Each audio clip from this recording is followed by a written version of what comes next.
Guys, আজকে আমরা একটা চাপাই ঘুরে নিয়ে এসেছি যেটা অনেকটাই চিলিঘুড়ির মতো, তবে শুধু দেখতে চিলিঘুড়ির মতো নয়, তো পুরাটাই আলাদা। আর এই ঘুড়িটা উড়ানোর জন্য আমরা এত রোদের মধ্যে সবাই মিলে চলে আসলাম মাঠে। আজকে যে পরিমাণ গরম, বুঝতেছে না যে কি করবো না। তো এখন দেখা যাবে যে ঘুড়িটা উঠবে কিনা। মিরাজুল ট্রাই করবে।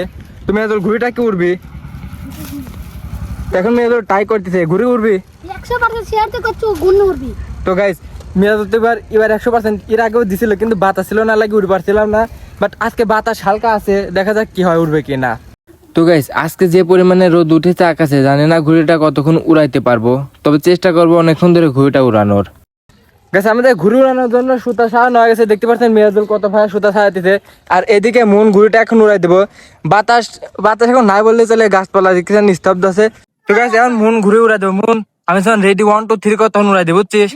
আচ্ছা নে, তো বাতাস এখন চলে আসছে, নে রেডি 1 2 3। গাইস, ঘুড়ি উড়ে গেছে, দেখতে পাচ্ছেন কত সুন্দর।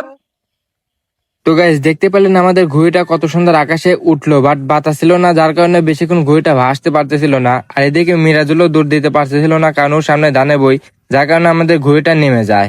এইদিকে বাতাস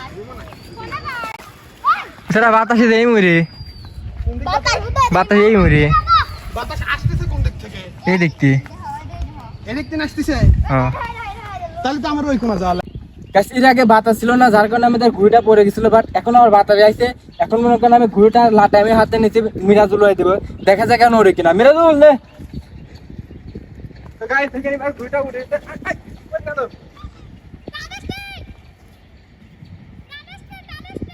তো গাইস, ঘুড়িটা উড়ানোর সময় আমি একটু জোরে টান দিছিলাম, যার কারণে ঘুড়িটা অনেকটাই ডাইল পারতেছিল। তো গাইস, কয়েকবার চেষ্টা করার পর আমরা আলহামদুলিল্লাহ এখন ঘুড়িটা সাকসেসফুল ভাবে উড়াইতে পারছি। আসলে বাতাস না থাকলে পরে এসব ঘুড়ি উড়ানো অনেকটাই প্যারাদায়ক হয়ে যায়। আর আজকে বাতাস নাই, তারপরে অনেক রোদ, যার কারণে আমাদের একটু বেশি কষ্ট হয়ে যাচ্ছিল। আর হুট করে মনে করেন একটু বাতাস আসছে, যার কারণে আমরা ঘুড়িটা উড়াইতে পারি। আর এসব ঘুড়ি একবার আকাশে উড়ে গেলে পরে আর টেনশন করতে হয় না, কারণ নিচে বাতাস না থাকলেও ঘুড়ির উপরে বাতাস লাগে, মানে আকাশে বাতাস থাকে, যার কারণে ঘুড়ি একবার উড়ে গেলে পরে তারপরে টেনশন করতে হয় না, ঘুড়ি একাই উড়ে।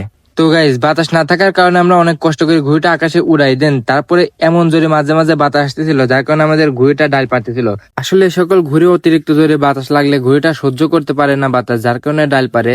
তার জন্য দেখতেছেন আমাদের এই ঘুড়িটা কিভাবে ডাল পারতেছে। আসলে প্রথমে ঘুড়ি বাতাসের জন্য উড়াইতে পারতেছিলাম না, পরে বাতাস অতিরিক্ত জোরে, যার কারণে উড়াইতে পারতেছি না। আর অনেকক্ষণ ধরে আমরা ঘুড়ি উড়ানোর পরে এই রোদের মধ্যে আর ভালো লাগতেছিল না, কারণ এই ফাঁকা মাঠে অতিরিক্ত রোদ লাগতেছিল, যার কারণে আমরা আর ঘুড়ি উড়াইতে পারলাম না। দীর্ঘ মনে করেন অনেকক্ষণ যাবত ঘুরে উড়াইতেছে, বাট রোদের কারণে ভালো লাগতেছে না, যার কারণে ঘুড়িটা নামে ফেলতেছে। তো এখন আমাদের মনে করেন যে ঘুরে আর উড়াবো না। আজকে ভিডিওটা এই পর্যন্তই। যদি ভালো লাগে তাহলে লাইক কমেন্ট শেয়ার করে দেন, আর চ্যানেলটা সাবস্ক্রাইব করে দেন, কারণ আমাদের 1000 সাবস্ক্রাইবার কমপ্লিট করতে হবে। ধন্যবাদ ভিডিওটা দেখার জন্য।